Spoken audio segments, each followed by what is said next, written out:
के बीच 2-3 सवाल लेंगे। आप दोनों जाइए हुजूर। हाँ हाँ नहीं अरे आप नहीं यार, फिर बोलोगे आप। इनका तो ऐसा है कि दिल है कि मानता नहीं है। कोई सवाल इधर से?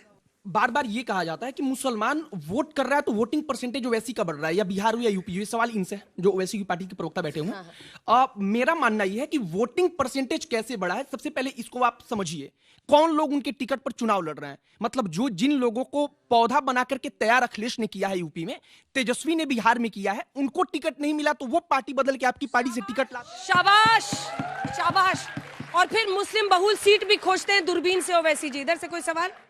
मैम, मेरा सवाल समाजवादी के प्रवक्ता से है, जो आते हैं कहते हैं कि संतों पे लाठी चार्ज होता है। कुछ दिन 2015 में अभी मुक्तेश्वरानंद पे इन्हीं की पार्टी ने लाठी चार्ज किया था, और संतों पे इन्हीं की पार्टी ने लाठी चार्ज किया था। कार सेवकों पर इन्हीं की पार्टी के द्वारा ऑर्डर देकर गोली चलवाई गई थी। तो इनके लिए आप माफी नहीं मांगते हैं, और भी आपके अब ये सवाल करते हैं कि बीजेपी में संतों को मारा जा रहा है, अधिक पिछड़ों को मारा जा रहा है। आप कितना सम्मान दिए थे जब आप सत्ता में थे? अरे याद दिला रहे हैं, अभी मुक्तेश्वरानंद पर आपने काशी में लाठी चलाई थी, वही याद दिला रहे हैं। रुक जाइए, आप लोग उन दोनों को नहीं बोलने दीजिएगा।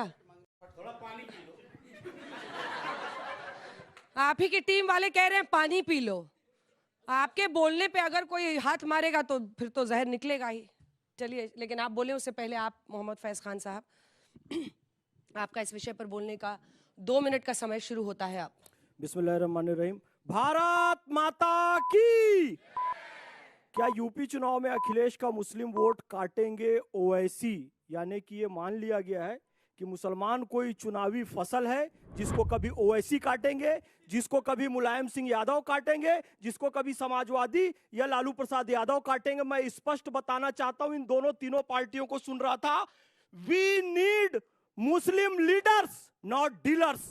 हमें मुसलमानों के लीडर चाहिए, डीलिंग करने वाले डीलर नहीं चाहिए। एक बात मैं आप सबको बताना चाहता हूं कि वोट कटे ना कटे, यह बात सुनिश्चित होनी चाहिए कि हम देश कटने नहीं देंगे। मेरा नाम है मोहम्मद फैज खान, मेरे नाना का नाम है मौलाना इनायत फैजी।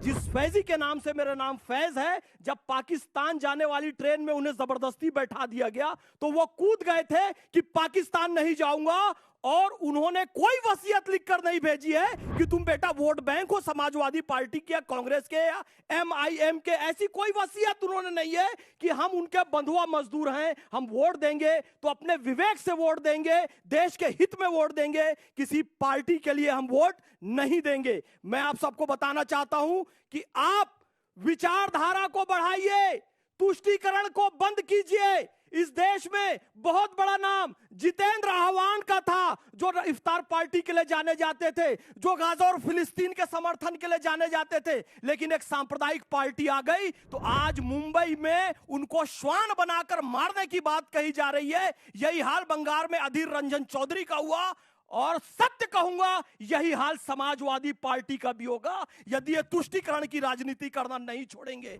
आप मुसलमानों को आगे बढ़ाइए, लेकिन डॉक्टर APJ अब्दुल कलाम वालों को आगे बढ़ाइए, रजाकारों को आगे नहीं बढ़ाइए। यदि रजाकारों की पार्टी आई तो जिस तरीके से देश का विभाजन हुआ था, फिर से और एक विभाजन हो सकता है। और मुसलमानों में तुष्टीकरण बढ़ाने की बजाय, अंधविश्वास बढ़ाने की बजाय, मुसलमानों में समाज सुधार का कार्य कीजिए। समय समाप्त हुआ, समय समाप्त हो गया, समय समाप्त हुआ। जबरदस्त, बहुत अच्छा बोले, बहुत। अभी एक और राउंड मिलेगा आपको। मौलाना अंसार रजा साहब, इस विषय पर बोलने का 2 मिनट का, एक सेकंड बोलने पहले ये भी बोले, फिर दोनों से सवाल कीजिएगा। इस विषय पर बोलने का आपका 2 मिनट का समय शुरू होता है अब। सबसे पहले तो मैं एक बात कहना चाहता हूं, हमारे समाज MIM के प्रवक्ता साहब ने 2 बातें बहुत अच्छी कही कि मुसलमान अब दरी नहीं कुर्सी बिछाएगा, मतलब काम टेंट का ही करेगा, चाहे आपके साथ रहे चाहे जहां रहे। तो थोड़ा सा इससे बाहर निकलना चाहिए। अब आते हैं हम दूसरी जगह पे। देखिए, कभी कभी क्या होता है कि बड़ी मछली को फंसाने के लिए छोटी मछली का चारा बनाया जाता है। जैसे VMC के चुनाव में असदुद्दीन ओवैसी की पार्टी को छोटे छोटे चारे दे करके उत्तर प्रदेश में बड़ा शिकार करने के लिए एक सिस्टम तय किया गया। और असदुद्दीन ओवैसी की हमेशा एक आदत रही है कि वो कंट्रोवर्शियल मुद्दे पकड़ते हैं। जैसे दिल्ली में चुनाव हुआ तो ताहिर हुसैन को उन्होंने मुस्तफाबाद की सीट से पकड़ा और ओखला से पकड़ा। दोनों लोग, चूंकि उनके ऊपर एक इल्जाम लगा हुआ था, उन्होंने सोचा जज्बात के नाम पे वोट मिलेगा, और वो मिला, इसमें कोई शक नहीं।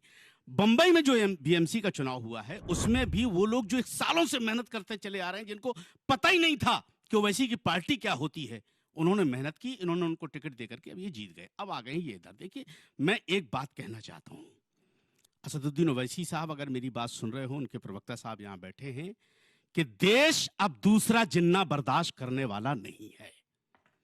इसको अच्छी तरीके से समझ लीजिए।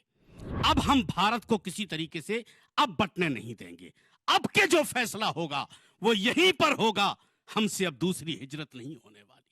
अब हम अपना मुल्क छोड़ करके, चाहे एक जिन्ना नहीं अब 10 जिन्ना पैदा हो जाएं, उनको कुचल दिया जाएगा। जो देश को बांटने की बात करेगा, मुसलमान और हिंदू की बात करेगा। अभी क्या हो रहा है कि बीजेपी कह रही है हम जय श्री राम के नाम पे वोट लेकर के आ रहे हैं, तुम नारे तकबीर के नाम पे लेकर के आओ। जब ये दो टकराव पैदा होते हैं तो हिंदू मुसलमानों में टकराव पैदा होता है, और देश का मुसलमान और हिंदू अब ये नहीं चाहता। बहुत अच्छा, 2 सेकंड पहले खत्म कर दिया, जबरदस्त, बहुत अच्छा। आज एकदम संतोष के प्रतीक बन गए मौलाना अंसार रजा साहब। नहीं तो हमेशा 2 मिनट में इनकी शिकायत रहती है कि टाइम ही नहीं दिया आपने। अब सवाल पूछिए। मैं फैज साहब से थोड़ा सा जानना चाह रहा था कि क्या अभी उन्होंने बात की तुष्टीकरण की, दूसरी पार्टियां तुष्टीकरण कर रही हैं, लेकिन उन्होंने हिमंता बिस्वा शर्मा साहब को सुना है जो असम में 22 सीटों पर उन्होंने चुनाव लड़ने से मना कर दिया जहां पर मुसलमान हैं डोमिनेंस। मैंने उनका इंटरव्यू हाल में किया था। उनकी एक लाइन बड़ी दिलचस्प है जो वायरल भी बहुत हुई, अपने दर्शकों को भी बता देती हूँ। उन्होंने कहा, मैंने कहा कि आपको मुस्लिम वोट क्यों नहीं चाहिए, तो उन्होंने कहा कि वो मियाँ भाई हमको वोट ही नहीं देता है। तो हम बोले क्यों नहीं देता, आपने सोचा है कभी? तो उन्होंने कहा वो मुझसे मिलते हैं, वो कहते हैं कि किडनी दे दो अगर चाहिए तो आपको, हेमंता जी किडनी चाहिए तो बताओ, लेकिन वोट नहीं देंगे आपको। तो ये उनकी क्लैरिटी है, वो कहते हैं कि हमें वोट नहीं देते हैं। क्लैरिटी तो ठीक है, लेकिन मैं फैज साहब से पूछना चाहता हूँ, वो उसी पार्टी का साथ देना चाहते हैं जहां पर 22 सीटों पर वो इसलिए नहीं लड़ना चाहती क्योंकि वहां मुसलमान है। जी, आपने बहुत अच्छा प्रश्न किया, मैं उसका उत्तर जरूर दूंगा। मैं किसी पॉलिटिकल पार्टी से नहीं हूं, सबसे पहले तो मैं ये बता दूं। और हेमंता बिस्वा शर्मा जी का मैं एक हिंदू होने के नाते दर्द समझते हुए ये कहना चाहता हूं कि आज मुस्लिम समाज में सुधार की बहुत ज्यादा आवश्यकता है। जब MBBS डॉक्टर भी बम बांधकर फटने लगे तो हिंदू समाज के मन में ये शंका घर कर जाती है कि कहीं ये हमारे पास आ गया तो इसके नाम से दूसरे लोग हमें वोट देंगे नहीं देंगे। तो गलती, मैं फिर कह रहा हूं, मुसलमान अब तक अपने अंदर समाज सुधार नहीं किया है। मुसलमान यदि समाज सुधार करता है तो भरोसा बढ़ेगा पॉलिटिकल पार्टी। आपने एक बात कही है कि मुसलमान जब MBBS डॉक्टर बनते हैं तो बम बन के फटने लगे हैं। अगर एक कोई एक्सीडेंट किसी के साथ हुआ है, आप पूरी कौम को तोलेंगे? एक्सीडेंट, टेररिस्ट अटैक बोलिए, आतंकवादी हमला हुआ है, हाँ, लेकिन क्या पूरी कौम को उसमें तोलेंगे? क्या इन्होंने कह दिया गाजा की जय बोलेंगे, भारत माता की जय नहीं बोलेंगे। इन्होंने कह दिया मतलब आप ये दिखाना चाहते हैं कि पूरे हिंदुस्तान के 25 करोड़ मुसलमानों में दुनिया के लिए देशभक्त हो, बाकी सब देशद्रोही हैं। आपने कितनी रैलियां निकाली बताइए? चाय से ज्यादा केतरी गरम लग रही है। के खिलाफ में आपने रैलियां नहीं निकाली। चाय से ज्यादा केतरी गरम। ये RSS का काम करते हैं, ये जिसको मारने जाता है उससे आगे निकल जाते हैं। टॉपिक पे रहिए ना। बहुत अच्छा बोले भाई दोनों, बहुत भारत माता की